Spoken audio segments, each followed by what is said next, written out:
Қамшы, малшы, аңшы, жауынгер құралы.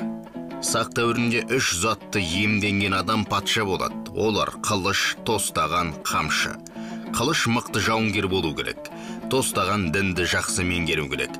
Қамшы мал бағу, күту, тағы да басқа жайттарын білген ғана патша сайланған. Қамшы бар жерде жын шайтан қашады. Қазақта сөз орнына көбіне қамшы сөйлейді. Мысалы, шаңырақтағы ілінген қамшыға қарап, неше ұлы, неше қызы бар екенін білген.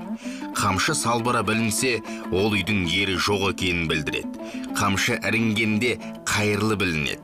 Ер бала бесігіне қамшы ілінеді. Кейін өскен соң жатын орнына не төсегінің басына ілінеді. Оның себебі қамшы ер баланы рухтандырады.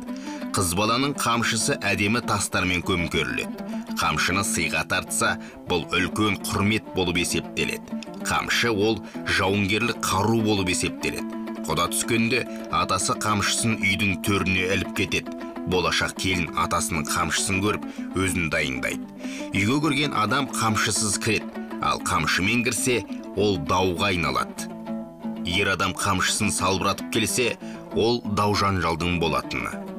Ертеде жазасыз опық жегендер, қамшысымен ренжіткен адамның киіз үйін сабаған, ол үйден береке ырыс кетеді деп болжаған. Қамшы ұстаған адам қайысымен сабын бірге қысып ұстаған, немесе етіктің қонышына салған.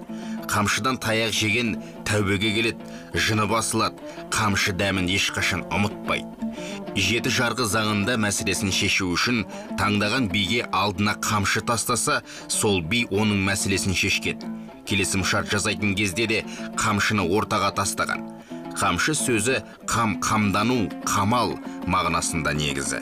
Қамшы сынса өлімге.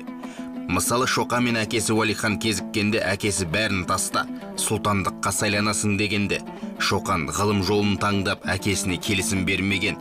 Ызаға булыққан әкесі Уәлихан, сен менің балам емессің деп қамшысын сындырып лақтырған. 6 айдан кейін Шоқан қайтыс болады. Төлеген мен қыз жібекте Төлегенді әкесі шақырып алып былай дейді: бауырың сансызбай жоңғармен соғысып ел қорғауда, ал сен әлі қыз қуып серуендеп жүрсің. Адастырылған қызды аласың дегенде Төлеген қыз жібекті сүйетінін айтқан. Әкесі кет әрі деп Төлегенді қуып қамшысын сындырып лақтырған. Төлеген қыз жібекке барып, өзіңе жартап, менің өмірім шектеулі деген. 7 күннен кейін қыз жібекті қызғанып жүрген ұры Қарақшы қожаның жігіті кескен терек атып өлтіреді. Бекежан батыр өлтірді деген лақап, өйткені Бекежан жібектің ағасы, 5 атасынан, ол жібекті қорғап жүрген. Екіншіден Бекежан батыр, ал батырлар артынан садақ атпайды. Үшіншіден Бекежан Зүлфия деген қызға ғашық болған. Қамшы киесі қатты, қамшыны аяқ асты тастамайды. Қазағымның қамшысы қайыспасын, сынбасын. Үйде қамшының ілінуі азаттықтың, ерліктің, биліктің символы. Қамшы, ұл болсаң қолыңда, құл болсаң төбеңді ойнайды. Қамшыңыз қолыңызда болып, қамданыңыз. Бауыржан Сатыбалдыұлы Ешмағамбетов. Қазақ білуі тиіс кітабынан үзінді.